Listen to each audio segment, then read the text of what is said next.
It was 10 years ago today. One of the most bizarre yet captivating stories dominated the news here on Denver 7 and across the nation. We all watched a homemade balloon float thousands of feet, believing a 6-year-old boy was trapped inside. Well, we begin 10 minutes of nonstop news with a boy and his balloon for hours. We all held our breath, waiting to see if little Falcon Haney was inside an aircraft.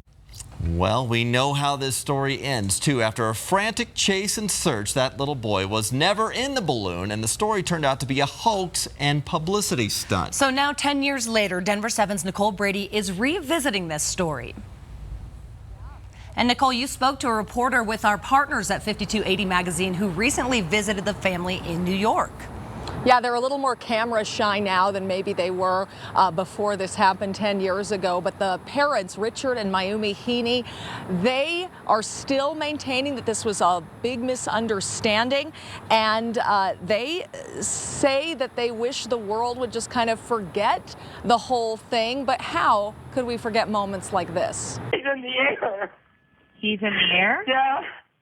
He's only 6. There you see them all moving in, people running towards the device. I thought it's going to be the worst day, but now the best day in my life. Millions of us around the world watched the flight of that homemade weather balloon, thinking a 6-year-old boy was inside. And then later turned out that Falcon Haney was in his family's attic, and we were so relieved to find that out. And then it turned out the family had just been trying to get a reality show, and this was part of a stunt.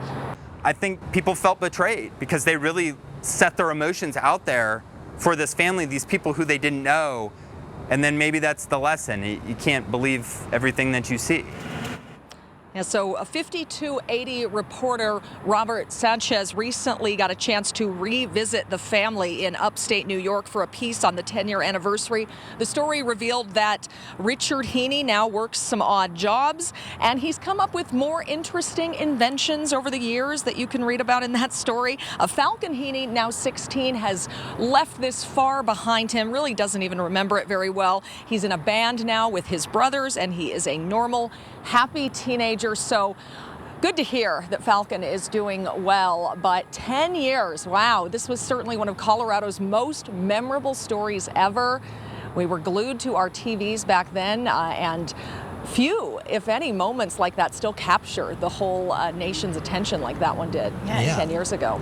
I think we're still bitter about how invested we were in it, but I am glad to hear Falcon is doing well. I mean, he was the victim, really. Yeah, you really can't blame the little boy, but the parents, different story. Different story. You can have some thoughts on them. Yes. Thanks, Nicole.